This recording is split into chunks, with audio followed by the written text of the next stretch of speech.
เห็ดออกเต็มทีบคอยสิพาไปเก็บอยู่หน้าบ้านมีเห็ดอีหยังแน่เห็ดไข่เห็ดนาแลนาดำนาล่าเห็ดผีไผ่นายิกนายอมแย่อีเมตอแลคือบอตอไก่ตอบอใดมาฝักมาฟันไทยเมืองจันทร์ซื้อแหวนบางจ่ายยายออกถอกถอยร้อยทีมคอรอโอ้ยนอกแต่มันเว้าไปทั่วบอได้เว้ามั่วเด้ออันนี้เห็ดไข่เห็ดแม่ค้าโมเมนเห็ดตะไคร่คลิปนี้สนับสนุนโดยมองขาของริมพูรีสอร์ทบ่ขาของนอนเว้นก็ได้ดอกเห็ดไม่ต้องปอกแต่ล้างให้ออกเดี๋ยวมันจะหัดคืออะไรคะเวลากินจะไม่ได้กินดินกินทรายเดี๋ยวแก้วจะขูถ้ากลัวมันตกรูลงในเตาไฟเอาไม้มาเสียบย่างพริกกับเห็ดให้หอมตำดังหินเวลากินจะเอาส่วนสดเด้อมันเป็นอย่างจึงเอาส่วนสดบ่ได้มันสิเบิดไว้มากอกสิใส่จักบาทชนิดโอ้ยข่อยละนายซุ่มจกขี้แควกันเอาพริกใส่โคกลงไปแล้วก็ตำเ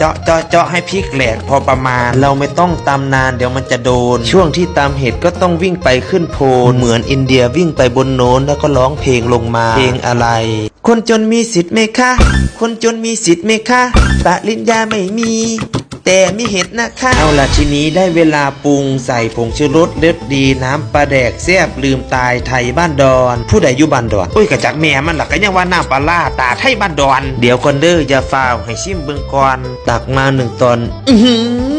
แซ่บตายคืนเสร็จเรียบร้อยแล้วอย่าฝืนตักใส่จานพร้อมรับประทานจากมือใดน้อคอยสิหมานรางวัลที่ 1เห็นกับเขาแล้วซึ่ง1ผักกับแจวสุดท้ายแล้วอย่าลืมกดติดตามกดหัวใจกดไลค์กดแชร์ให้กันแน่ขอบคุณหลาย